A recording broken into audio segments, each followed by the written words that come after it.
बहुत दिनों से, जब से 2 अक्टूबर का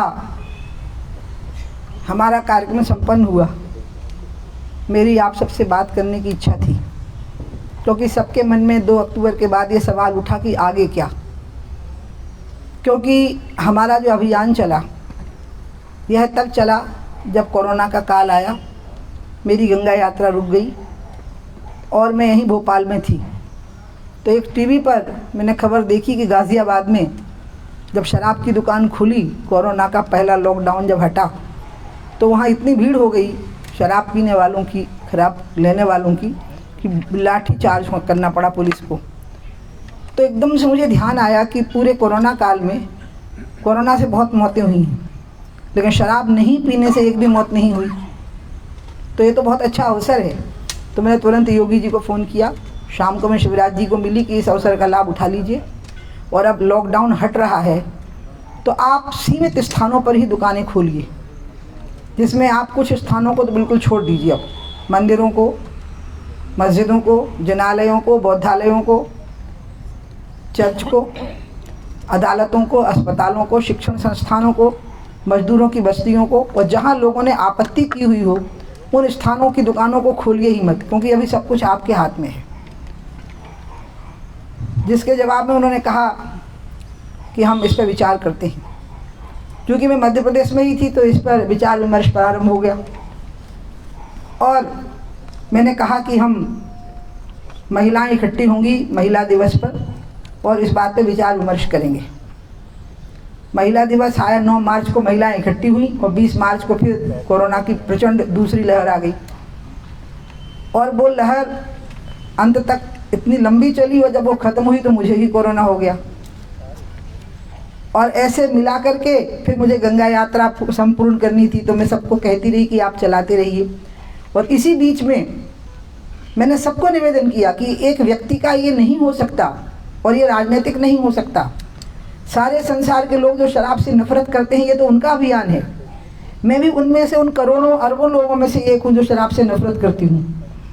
दुर्घटनाएं बढ़ रही हैं, महिलाओं के साथ अभद्र व्यवहार की घटनाएं घट रही हैं, लोग बीमारियों के शिकार हो रहे हैं, युवा पीढ़ी का भविष्य प्रभावित हो रहा है।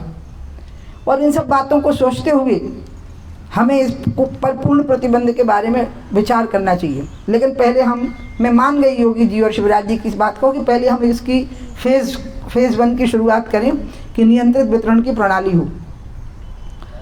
फिर उसके बाद में जब मैं पुनः इसमें संलग्न हुई, जब गंगा यात्रा पूर्ण हुई, भगवान की जैसी इच्छा थी वैसी हो पाई। मेरी तो इच्छा थी पैदल चलूँ, तो पहले फ्रैक्चर हो गया, फिजियोथेरेपी का, और फ्रैक्चर भी पंजे में हुआ पाँव के। और जब फिजियोथेरेपी ख़त्म हुई तो कंट्री लॉकडाउन हो गई। फिर तो ओमिक्रॉन आ गया, तो कोरोना आ गया। लेकिन अंत में मैं गिरते पड़ते गंगा सागर पहुंच करके ही मानी।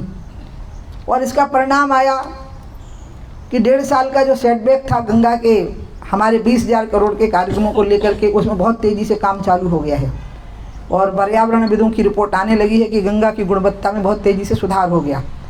मेरे लिए गर्व और संतोष का विषय यह है कि जितने भी 20,000 करोड़ की फंडिंग के काम चले हैं, STP की, ETP की, रिवर फ्रंट के, घाटों के, वो सब 2016 के शिलान्यास के हैं, अक्टूबर के, जब मैं गंगा की मंत्री थी। और उसके परिणाम आ रहे हैं तो मुझे प्रसन्नता होती है। इसको मैं ईश्वर की कृपा मानती हूँ। और मोदी जी ने गंगा का मंत्रालय बनाया था। मैं तो गंगा में 2011 से ही संलग्न थी, और वो इतना ज़ोर से ज़ोर पकड़ गया कि स्वयं मोदी जी के मुंह से निकल गया कि मुझे गंगा ने बनारस बुलाया है। और मैं समझ गई कि ये गंगा ही उनकी वाणी पे विराजमान हुई। और अंत में उसके परिणाम आ गए कि विश्व में पहली बार नदी के नाम पे कोई मंत्रालय बना। इसके बाद जब मैं इसमें लगी शराब और नशे में, तो बीच में कई बार 2-3 महीने ऐसा हो गया, मैंने ये कभी नहीं कहा इसको बंद कर दीजिए। ये मैंने कहा कि मैं लगभग उस पर बोलना कम कर दी, क्योंकि मेरी बात हमारे देश की भारतीय जनता पार्टी के महत्वपूर्ण नेताओं से चल रही थी, और वो सब मेरी बातों से सहमत हो रहे थे। जैसे उसमें से मैं 1-2 नाम लूँगी, जैसे नितिन गडकरी जी, वो क्योंकि वो यातायात के मंत्री हैं, तो मैं उनको बता रही थी कि जो एम्स में कैजुअलिटीज़ पहुंच रही हैं वो 25% तो सड़क दुर्घटनाओं की हो रही हैं अब, और सड़क दुर्घटनाएं सब शराब पिए हुए लोगों की होती हैं। या तो मारने वाला शराब पिए होता है या मरने वाला शराब पिए होता है। महिलाओं के दुष्कर्मों में तो लगभग सभी शराबी ही होते हैं। बीमार अस्वस्थ लोगों की संख्या ही अलग है और सब सहमत हो रहे थे। और अंत में जो स्थितियां बनी कि शिवराज जी ने ही एक इंटरव्यू में ये बात कह दी कि वो नई शराब नीति में सुधार करेंगे, वर्तमान शराब नीति में यथासंभव सुधार करेंगे और नई शराब नीति सबसे परामर्श करके बनाएंगे। फिर बात आई कि 2 अक्टूबर के मार्च की, जो मैंने बोला हुआ था कि नारी शक्ति मार्च करेगी, उनके साथ मैं भी चलूँगी और हम गांधी जी की प्रतिमा के सामने पहुँचेंगे, क्योंकि गांधी जी आज़ाद भारत में गऊ की हत्या नहीं देखना चाहते थे और शराब और नशा नहीं देखना चाहते थे। तो मैंने कहा कि हम ये मार्च करेंगे। लेकिन अचानक शिवराज जी ने जब कहा, हमारी उनकी बातचीत हुई, शिवराज जी ने मेरी भावनाओं का बहुत सम्मान किया, प्रेस को ही स्टेटमेंट दिया और उन्होंने कहा कि दीदी हम ही इस कार्यक्रम को करते हैं। तो मुझे लगा कि ये शिवराज जी का आत्मबल है और उनका नैतिक साहस है कि जो अभियान एक जन आंदोलन हो उसको सरकार स्वयं अडॉप्ट कर ले और अपने अभियान में उसको घोषित कर दे। ये अपने आप में एक बहुत बड़ी बात थी, बड़ी घटना थी। मैं इसके लिए शिवराज जी का बहुत बहुत अभिनंदन करूंगी। और उन्होंने इस कार्यक्रम को जो स्वरूप दिया, जिसमें बाबा रामदेव, चिन्मय पांड्या जी, कमलेश दाजी और अन्य सभी धर्मों के जो प्रतिनिधि थे वो मंच पर मौजूद थे और इस बात से सहमत थे कि शिवराज जी ने कहा कि मैं वर्तमान शराब नीति में यथासंभव सुधार करूंगा और आने वाली शराब नीति सबसे परामर्श करके ही बनाऊंगा।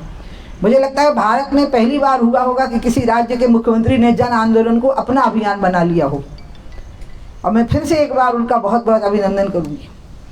अब जब ये बात आई थी कि 2 अक्टूबर का मार्च करना भी है या नहीं, क्योंकि सरकार स्वयं कार्यक्रम का आयोजन कर रही है, तो हमारी सहयोगी महिलाओं का कहना था कि हमारा राजनीति से कोई लेना देना नहीं है, तो इसलिए हम तो चाहते हैं कि ये हो। तो मैंने कहा ठीक है, सीमित संख्या में करते हैं। मैंने आपको ट्वीट के माध्यम से जानकारी भी दी। मुझे अनुमान नहीं था कि उतनी प्रचंड गर्मी में 11:30 से 11:30 12:30 की तपती हुई धूप में खाली जल पिए हुए वो देवी शक्ति, क्योंकि उपवास किए हुए थी, नवरात्रियों का सप्तमी का दिन था, काली मंदिर से चली हैं। थोड़ी देर नीलम पार्क पर रुक करके उन्होंने पानी पिया और फिर वहाँ से हम 2 किलोमीटर फिर चले और गांधी जी की प्रतिमा के सामने ठीक दक्षिण की ओर जब मुँह करके चले तो वो दक्षिण पर सबसे ज़्यादा गर्म दिशा होती है उस समय पर, और इतनी भीषण और प्रचंड गर्मी थी और सब जल पिए हुए भूखी महिलाएं पैदल चलीं और गांधी जी की प्रतिमा को प्रणाम किया, पुष्प वर्षा की। और जो संख्या हमारे अनुमान में थी कि जब मैंने कह दिया है कि शिवराज जी के द्वारा ही यह कार्यक्रम हो रहा है तो 1,500 से 2,000 होगी, मुझे जानकारी मिली है कि वो लगभग 3400 महिलाएं थी, 3,400 महिलाएं थीं और वो महिलाएं स्वस्फूर्त भाव से आई हुई महिलाएं थीं। उनके लिए साधन नहीं जुटाए गए थे, वो स्वस्फूर्त आई थीं। अब सबके मन में ये सवाल है कि आगे क्या।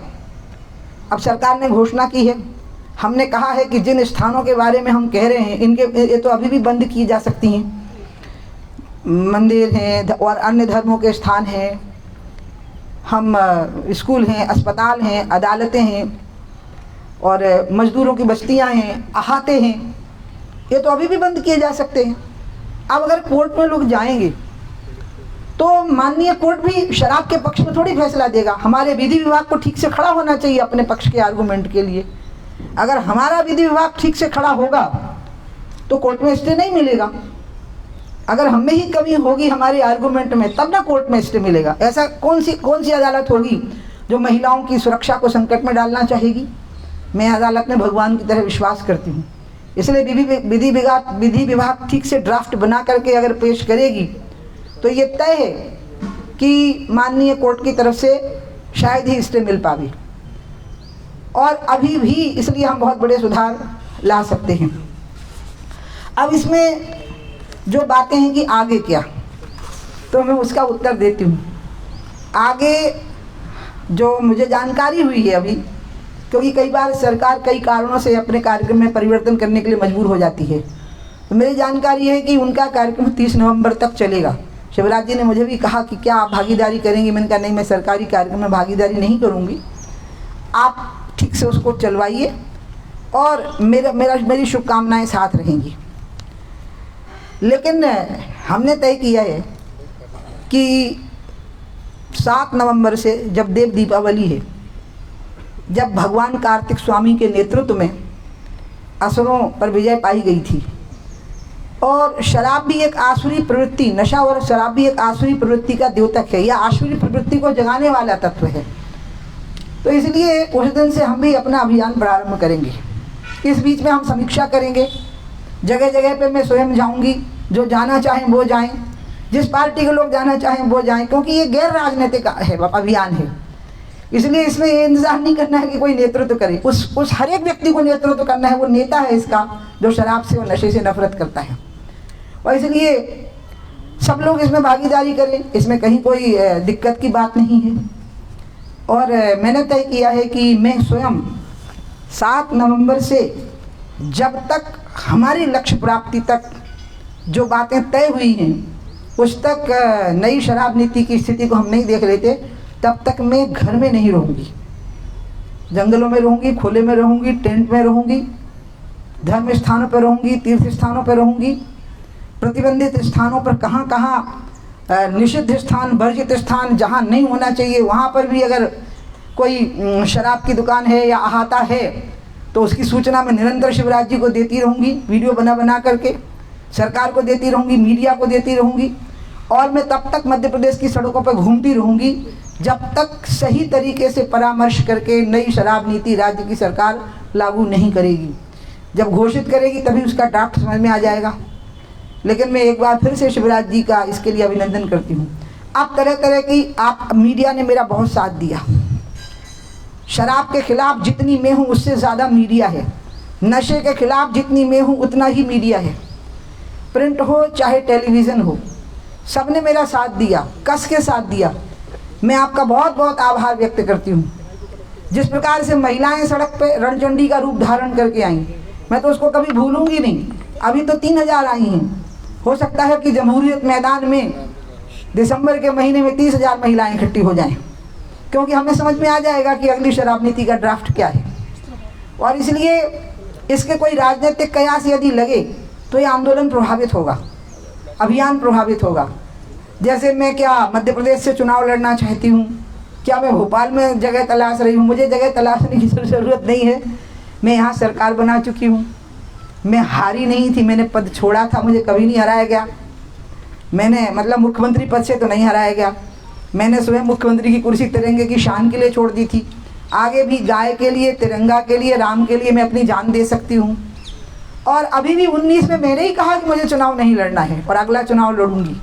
और आज मैं खुलासा किए देती हूँ, सभी लोग मुझे सुन रहे हैं आज फेसबुक पे, कि शिवराज जी ने 1.5 साल मुझे मध्य प्रदेश से चुनाव लड़ने का ऑफर दे दिया, लेकिन मैंने ही इनकार कर दिया कि शिवराज जी मैं जिस लोकसभा से चुनाव लड़ती हूँ ना, वहाँ कोई नया काम हो जाता है बड़ा। जैसे खजुराहो में ललितपुर सिंगरौली रेलवे लाइन और केन बेतवा हो गई, झांसी में डिफेंस कॉरिडोर का हेडक्वार्टर आ गया, 50,000 करोड़ के निवेश हो गए। तो मैंने कहा कि अब मैं सोचती हूँ कि क्यों ना किसी तीसरे राज्य में, क्योंकि जब मेरी भगवान ने मुझे इस लायक बनाया मेरे जैसे मूर्ख प्राणी को कि हम कहीं से भी चुनाव जीत सकते हैं, तो मैं तो पार्टी से कहूँगी कि अब की बार कोई तीसरा राज्य आजमाया जाए। इसलिए मुझे मध्य प्रदेश में ज़मीन तलाशने की ज़रूरत नहीं है। मेरे नेतृत्व में यहाँ चुनाव हो चुका है, मैं मुख्यमंत्री की कुर्सी स्वेच्छा से छोड़ चुकी हूँ। मैंने सांसद होने का और फिर से केंद्रीय मंत्री होने का प्रलोभन खुद छोड़ा, क्योंकि मुझे गंगा जी का कार्य करना था और उसके किनारे पैदल चलने के जन जागरण का काम करना था। और अभी भी ये आंदोलन बिना किसी राजनीतिक लालसा के है। आप यकीन करिए, मैं तो मिनिमम में एडजस्ट होने के लिए तैयार हूँ कि मेरे प्रयासों से अगर 10 लाख लोगों की भी शराब छूट गई तो 50 लाख लोग इससे प्रभावित हो जाएंगे, क्योंकि एक व्यक्ति के ऊपर 4 लोग आश्रित होते हैं, उसकी पत्नी, उसका बच्चा, उसके माता पिता। इतना भी अगर मैं कर सकी और इसमें मेरे जीवन की आहुति हो गई तो मुझे मैं तो हर बार हर काम में ऐसे ही करती हूँ। घुसपैठ के खिलाफ लड़ाई हुई तब भी यही था, और आज देखिए तो असम में सरकार बनी हुई है, त्रिपुरा में सरकार बनी हुई है, कर्नाटक में तिरंगा की लड़ाई हुई तब भी ऐसे ही था, जीवन की आहुति देने को तैयार थी, आज वहाँ सरकार बनी हुई है। उत्तर प्रदेश में राम मंदिर के लिए जीवन की आहुति देने को तैयार थी, आज वहाँ जम के सरकार बनी है और बनती रही है। मध्य प्रदेश में 3-4 साल तक धूल धक्के खाती रही, हम तो साधनहीन थे उस समय पे, सत्ता की सुविधा तो हमें थी नहीं यहाँ, तब हमने यहाँ सरकार बना ली और तिरंगे के लिए छोड़ दी। तो मेरे मन को तो इसी बात का संतोष होता है कि आप लोग मुझसे स्नेह रखते हैं और आप लोग मुझ पर विश्वास करते हैं, और मेरी बात मान करके, थोड़ी सी बात मान करके भी महिलाएं, भाई, नौजवान सभी लोग सर्वस्व त्याग के खड़े हो जाते हैं। ये मेरी शक्ति भगवान की कृपा से मुझे प्राप्त है। इस विश्वसनीयता को, इस शक्ति को मैं कभी गंवाऊंगी नहीं।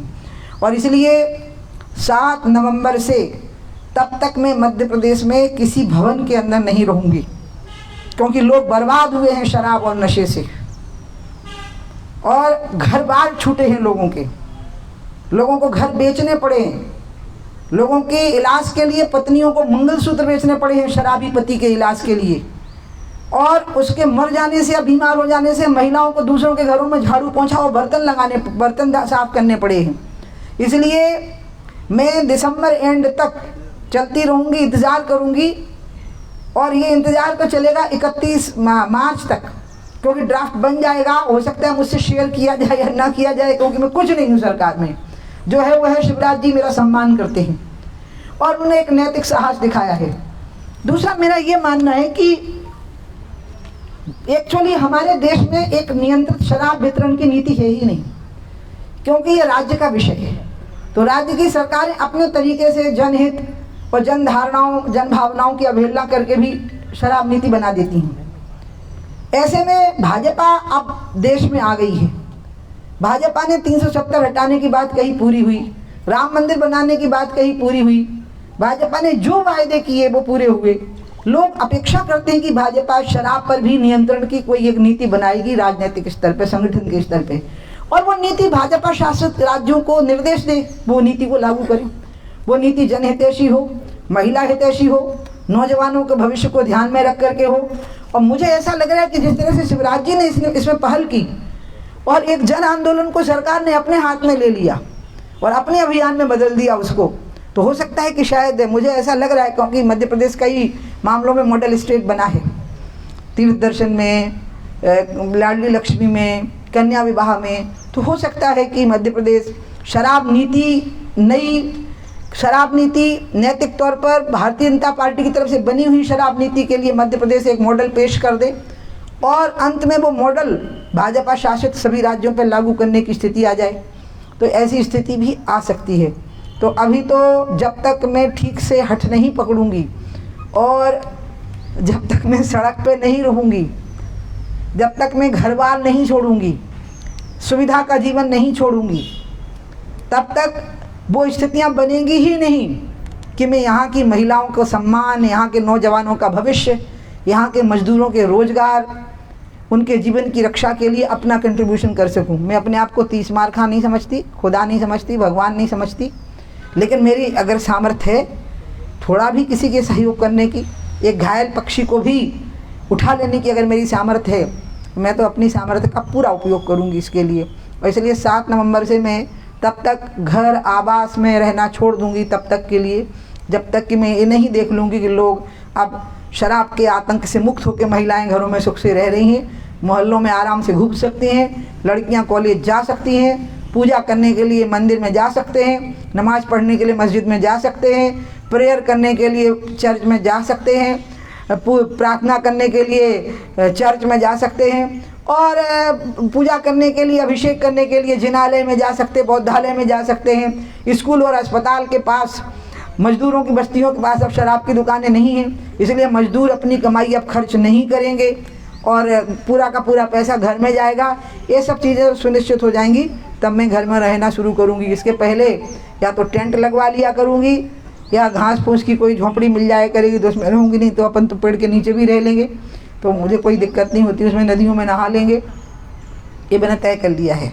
और ये देव दीपावली जब युद्ध को जीत के आए थे भगवान कार्तिक स्वामी, तो उनने पहला विश्राम मेकल पर्वत पे लिया था अमरकंटक में, वहाँ आकर के बैठ गए थे वो थकान उतारने के लिए, क्योंकि नर्मदा जी उनकी बहन है, तो अपनी बहन दीदी के पास बैठ गए थे वो।